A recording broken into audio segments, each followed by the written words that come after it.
So hello everyone, 16 और 17 को आप सभी का स्किल टेस्ट होने वाला है। तो ये वीडियो इसी टॉपिक पे है। इस वीडियो को पूरा देखना क्योंकि मैं कुछ एग्जाम हॉल टिप्स बताने वाला हूँ। ये बहुत इंपॉर्टेंट होने वाला है आप सभी के लिए।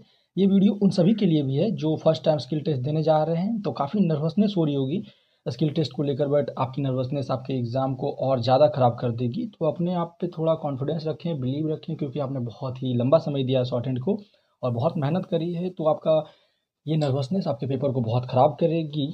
और इसमें मैं बता दूं कि एसएससी का ये जो एग्ज़ाम है स्किल टेस्ट, ये सिर्फ क्वालिफाइंग है। तो थोड़ा टेंशन कम है आपके पास। आपको सिर्फ क्वालिफाई करना है, कोई मार्क्स नहीं लाना है यहाँ पे।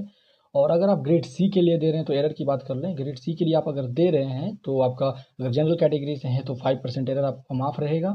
और वही अदर कास्ट के हो गए आप तो 7% एरर माफ़ रहेगा। और आप ग्रेड डी की बात करें तो आप जनरल कैटेगरी से हैं तो 7% एरर माफ़ है। और अगर अदर कास्ट से हैं तो 10% माफ़ है। और स्पीड का तो आप सभी को पता है क्योंकि आपने बहुत लंबा समय प्रैक्टिस करा है। और मैं आप सभी को ये बता दूं कि अगर आप स्किल टेस्ट देने जा रहे हैं तो आप अपना खुद का पेन और पेंसिल लेकर जाएंगे। अगर आप पेन से लिखते हैं तो पेन लेकर जाएंगे, और पेंसिल से लिखते हैं तो पेंसिल लेकर जाएंगे। और पेंसिल ले जाते हैं तो आप दोनों तरफ शार्प ऑलरेडी करके रखेंगे। अब पेन वालों को मैं बोल दूं कि एक्स्ट्रा पेन कैरी करेंगे और लाइट वेट पेन का इस्तेमाल करेंगे। और वही पेन इस्तेमाल कीजिएगा जो आप डेली लिखते हैं, डिक्टेशन में प्रैक्टिस करते हैं, जो लंबे टाइम से आप पेन से लिख रहे हैं, जिससे आपका ग्रिप बहुत ही अच्छा हो, जिसका आप जो आपके हाथ में बैठता हो फिट बैठता हो, जिससे आप फास्ट लिख पाएँ, वहाँ कोई गलती ना हो। क्योंकि पहले से तो आप घबराए रहेंगे, आपके हाथ में पसीना आएगा। तो मस्ट है कि आप रुमाल भी लेकर जाएं, जिससे आप अपने हाथ को पोंछते रहें। मेरे साथ भी यही हुआ कि मेरा हाथ में बहुत बार पसीना आ रहा था प्रेशर के कारण। और एक चीज़ और मैं बता दूं पेन वालों को कि क्या करते हैं बहुत सारे लोग कि पूजा वूजा में पेन चढ़ाते हैं, महंगा वाला पेन चढ़ाते हैं, भारी वाला, और सोचते हैं कि एग्जाम में इसी से जाएंगे और गर्दा कबाड़ देंगे। तो नहीं, बिल्कुल भी ये नहीं करना है। आप जो पेन से डेली डिक्टेशन लिखते हैं, डेली प्रैक्टिस करते हैं, वही पेन को ले जाएं। ये वाली गलती कर देंगे तो आपका तो हो जाएगा, आप गर्दा कटा के आ जाएंगे वहाँ से। और सबसे बात और बता दूं कि ये आप टिप टॉप वाला पेन नहीं ले जाएं, वो कभी भी धोखा दे सकता है। तो आप नॉर्मल बॉल पेन कोई भी इस्तेमाल करें जो लाइट वेट हो। अब डिक्टेशन की बात कर ले। पहले तो आपका डिक्टेशन में क्या होगा कि एक छोटा सा मॉक होगा, 2 या 5 मिनट का मॉक होगा, जिसमें आपको साउंड चेक करने के लिए दिया जाएगा। आप लिखेंगे डिक्टेशन को इसी शिद्दत से लिखेंगे जैसे कि आप फाइनल मेन डिक्टेशन लिख रहे हो, जिससे आपको आइडिया मिल जाए कि साउंड कैसा है, आपको सारा वर्ड्स समझ में आ रहा है कि नहीं आ रहा है, कोई दिक्कत तो नहीं हो रही है। अगर आपको दिक्कत होती है तो तुरंत से इन्विजिलेटर को बोलेंगे कि आपको प्रॉब्लम हो रही है, यहाँ से सीट चेंज किया जाए। और देन उसके बाद क्या है, वो जो पैसेज आप लिखेंगे उसी को ट्रांसक्राइब करने के लिए दिया जाएगा। अब ट्रांसक्राइब करने के दौरान आपको चेक करना है कि आपका कीबोर्ड के सारे कीज़ काम कर रहे हैं कि नहीं कर रहे हैं। अगर नहीं काम करते हैं तो आप इसके लिए भी कंप्लेन करेंगे और चेंज करवाएंगे, है ना। क्योंकि आपके करियर का बात है, आप कोई रिस्क नहीं लेना है। आप एग्ज़ाम देने जा रहे हैं, आपका एग्ज़ाम है, बिल्कुल शिद्दत से देंगे, अच्छे से देंगे। देन आपको उसके बाद गैप मिलेगा थोड़ा देर के लिए, 10 मिनट का अप्रॉक्स गैप मिलेगा, और उसके बाद मेन डिक्टेशन स्टार्ट होगा।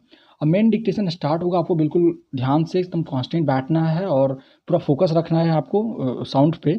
और जैसे ही स्टार्ट होगा आप पूरा ध्यान से लिखेंगे, और आप ये भी ध्यान रखेंगे कि आप वो पैसेज जो जा रहा है किस मैटर पे है, मतलब किस चीज़ से क्या टॉपिक क्या है। अगर वो रखते हैं तो आगे फर्दर क्या होगा, जब आप ट्रांसक्राइब करेंगे तो आप अगर कहीं पे क्या है कुछ गलती कर रहे होंगे, कोई वर्ड को गलत पढ़ पा रहे होंगे, तो आप पूरा सेंटेंस को आगे पीछे देख के आप उसको सही कर पाएंगे। तो आपको ये ध्यान रखना लिखते टाइम कि अब ये टॉपिक किस टॉपिक पे पैसेज जा रहा है। और एक चीज़ मैं इंपॉर्टेंट ये बता दूं कि अगर आप लिख रहे हैं तो आप 4 लाइन 5 लाइन बहुत ही अच्छे से लिख रहे हैं, फ्लो में लिखा रहा होगा आपका, क्योंकि आपने बहुत ही ज़्यादा स्पीड का प्रैक्टिस करा है तो आपका तो लिखाएगा ही। बट आप क्या करोगे, 4 5 लाइन 6 लाइन लिखोगे, उसके बाद आपके माइंड में चेंज होने लगेगा, आपके फोकस खोने लगेगा, धीरे धीरे कम होने लगेगा। जैसे क्योंकि 10 मिनट का डिक्टेशन है तो आपका फोकस तो बिल्कुल जाएगा ही जाएगा धीरे धीरे। और आपको लगने लगेगा कि यार ये तो बहुत अच्छा लिखा रहा, सही है, इस बार तो हो जाएगा। क्या क्या अजीब अजीब थॉट्स आने लगेगा, आप आगे क्या सोचने लग जाओगे। तो बिल्कुल भी नहीं सोचना है, ये आपको डुबा देगा। तो ऐसा बिल्कुल भी नहीं करना है। आपको बस यही सोचना है कि पहले मेरा डिक्टेशन जल्दी आराम से खत्म हो जाए, मैं लिख लूँ। हाँ, उसके बाद क्या होगा, आपको पढ़ने का मौका दिया जाएगा जो आपने पैसेज लिखा है। तो आप क्या करोगे, पेन या पेंसिल से फटाक से शुरू से पढ़ोगे, और जो भी आपको हार्ड वर्ड लगेगा उसको क्या करोगे, राइट डाउन कर लोगे स्पेलिंग के साथ। क्योंकि टाइपिंग के टाइम क्या होता है, स्पेलिंग गलती होने लगता है, आप गलत प्रोनाउंसिएट करने लगते हो, प्रेशर रहता है टाइपिंग के टाइम, क्योंकि सारे लोग एक साथ टाइप कर रहे होते हैं, पूरा शोर हो रहा होता है, तो थोड़ा सा आप डिस्टर्ब हो जाते हो और डिस्ट्रैक्ट भी हो जाते हो। तो उन चीज़ों का ध्यान रखोगे और जल्दी जल्दी पढ़ोगे पैसेज, और जो भी हार्ड वर्ड्स होंगे जल्दी जल्दी, क्योंकि रिसेंटली हम कोई चीज़ लिखते हैं तो माइंड में रिकॉल रहता है, कोई नाम ही आ गया, मान लीजिए पंडित जवाहरलाल नेहरू आ गया, महात्मा गांधी आ गया, कोई भी वर्ड आ गया ऐसे, तो आप उसको लिख लोगे फटाक से, और टाइपिंग के दौरान उसको आराम से लिखोगे। और आपका टाइपिंग आप ऐसे तरीके से टाइपिंग करना कि जैसे मान लेते हैं कि आपको 50 मिनट, हाँ टाइपिंग की बात कर लेते हैं, अगर ग्रेड सी के लिए दे रहे हो, आप इंग्लिश के लिए दे रहे हो तो आपको 40 मिनट मिलेगा, और वही हिंदी के लिए दे रहे हो आप ग्रेड सी का तो 55 मिनट मिलेगा। और देन ग्रेड डी के लिए दे रहे हो तो इंग्लिश का 50 मिनट है और हिंदी वालों का 65 मिनट है। तो आपके पास इनफ टाइपिंग के लिए टाइम है, तो आप 30 से 35 मिनट अप्रोक्स लगाओगे टाइपिंग के लिए, ज़्यादा से ज़्यादा। आप टाइपिंग के लिए थोड़ा टाइम बचा लेना 10 मिनट, क्योंकि आप उसके बाद आप पैसेज को अच्छे से पढ़ सको। और टाइपिंग ख़त्म करने के बाद आप शुरू से क्या करना, एक हाथ में कॉपी पकड़ना और देन स्क्रीन पे रीड करते जाना और ध्यान रखना कहाँ पे कैपिटल होगा। थोड़ा आपको तो इंग्लिश का ही नॉलेज होगा ही, क्योंकि आपने स्टेनो का एग्ज़ाम क्रैक किया है, तो आपको तो बहुत ही अच्छा इंग्लिश होगा।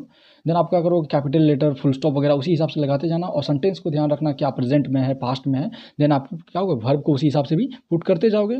तो उस तरीके से आप क्या होगा, ज़्यादा एक्स्ट्रा टाइम बचा पाओगे, तो पूरा पैसेज को पढ़ के आप उसको करेक्ट कर पाओगे। बहुत ज़्यादा पंचुएशन मार्क को स्किप नहीं कर पाओगे, दे पाओगे, तो आपका चांसेस बहुत ही कम होगा एरर का। देन ये चीज़ तो हो गया, ये सब हो गया उन लोगों के लिए जो बहुत टाइम से कर रहे हैं, और या फिर उनका सेकंड टाइम अटेम्प्ट हो तो उनका शॉर्ट हैंड वगैरह अच्छा होगा उनके लिए। अब हम बात करते हैं जो फर्स्ट टाइम दे रहे हैं, जिनका शॉर्ट हैंड बिल्कुल अच्छा नहीं है, बट वो घींच तीर के कैसे भी कटअप पार कर गए हैं। जैसे मान लीजिए 130 गया कटअप, 131 आ गया, 132 आ गया। आप 100% भी लिखोगे तो बहुत ही ना के बराबर चांसेस है, क्योंकि बहुत सारे बच्चे एग्जाम दिए हैं, क्रैक किए हैं, तो बहुत सारे बच्चे हैं, तो बहुत कम सीट है, 2007 सीट है, तो समझ जो आपका क्या ही होने वाला है ना। तो आप क्या करोगे, उन सब बच्चों को मैं बता दूं कि उन सब के लिए क्या एक एक्सपीरियंस है। एक्सपीरियंस कहने का मतलब है कि आप अगले अगले साल मान लो 2025 में आप दोगे, तो आप उसके लिए फुल प्रिपेयर रहोगे, है ना। तो आप ये नहीं सोचना कि अरे यार कोई बात नहीं, जा तो रहे हैं पहली बार, ये मस और कुछ कुछ होंगे जो सोचेंगे और मेरे बगल में लड़की बैठ जाए ये सब सोचते हैं, तो ये सब बिल्कुल नहीं सोचना है।